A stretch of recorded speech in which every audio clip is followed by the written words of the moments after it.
This story is perhaps much closer to us, as it happened or is happening at the home of a team member. This is happening in the north of my country, in one of the oldest neighborhoods in that city, a few minutes from the airport. The property it was acquired by his family in the 60s, and this is the story. A few days ago my family and I got together for dinner. The night, the coffee, and the rain led us to end up talking about horror stories, about legends and stories of apparitions that had occurred close to us, close to our relatives and friends. That's how the topic arose. The story of the old grandmother's house, a story that I didn't know thoroughly until that moment. Our grandmother, she bought that house in the mid-60s. She was from humble origins and it was her first big investment. She was the first in her family to buy a house in this city. When she arrived there, she was accompanied by her children and her mother. My great-grandmother from a small town in the center of the country. My great-grandmother passed away before my siblings and I were born, but from the photos we were able to know her as my great-grandmother was with very long, completely white hair. She walked a little shrunken by her age. She was a very small woman. She died just a few years later and my grandmother passed away at the beginning of the 90s. Her house always scared us when we were children, when there were parties, for example. Nobody wanted to go in alone. I always felt the presence of someone else in that place, watching me. On one occasion one of my cousins stayed to sleep there. The next day he wanted to return home soon and he never came back. His mother would tell us days later that my cousin told her that an old woman from white hair was watching him all night standing in front of his bed. When tiredness and sleep won, the old woman began to whisper hateful words in his ear to keep him from sleeping. Then it became common among my family when they went to check an empty house, seeing out of the corner of your eye the figure of the old woman walking through the corridors, entering the rooms, hiding behind your back. But with the children it was always closer, all without exception.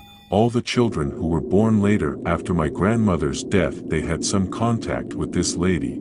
She appeared when they were alone in a room to smile at them and talk with them. Sometime later we began to use my grandmother's house. All the brothers lived in it for at least a while. At some point in our lives one of my sisters lived there with her family for several years.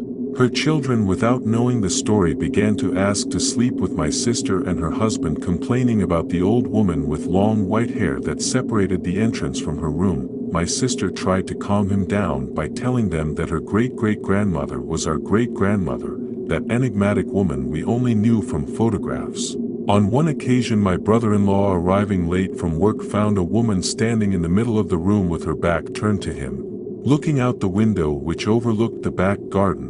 "What are you doing there now? You're crazy," he said. Thinking it was my sister, he walked to his room to leave his things, only to realize that my sister was asleep in his bed. The stories, the apparitions continued to occur. My sister moved shortly after. The truth is that we were never very scared. Knowing that she was our great-grandmother always kept us calm. Perhaps taking care of her daughter, our parents, and now us, always in that house taking care of his family, and the house got old. The 2010 earthquake damaged it in such a way that it was beyond repair.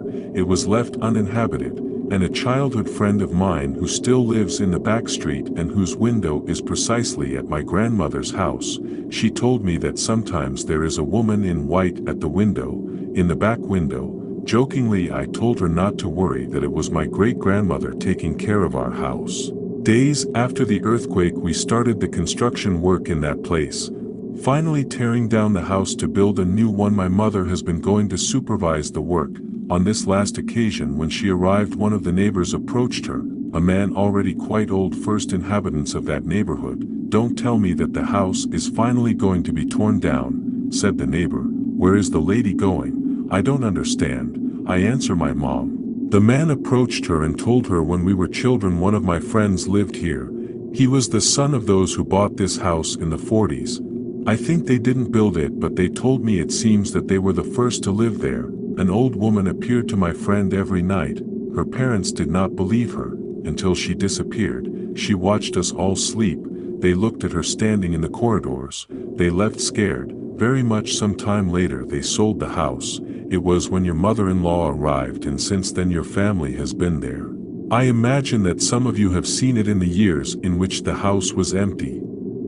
The children of that time, let's see who it is, encouraged to jump the fence and enter this patio, and it was not uncommon to see more human shadows in the windows at night.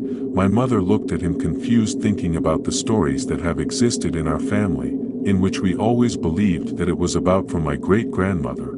I kept trying to assimilate what I was hearing. At that moment I didn't want to bother her. The neighbor continued with his stories.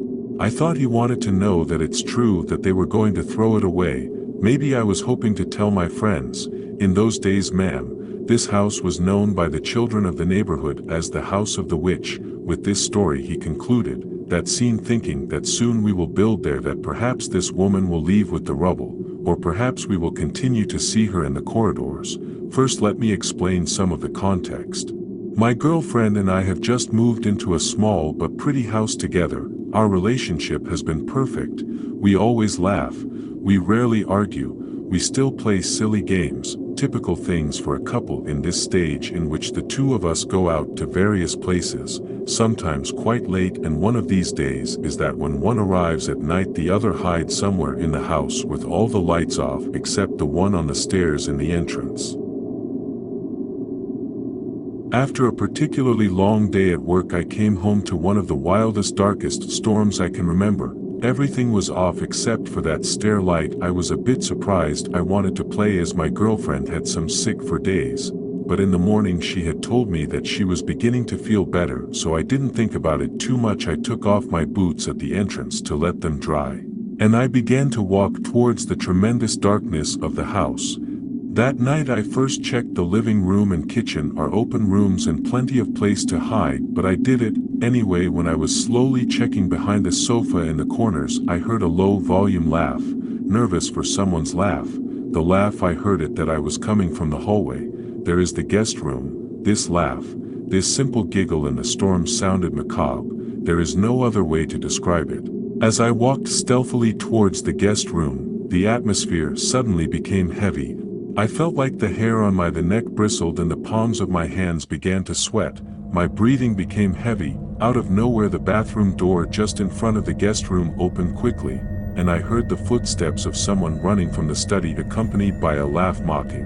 "It's okay, my love, I give up," I said. "Turn on the light," I asked.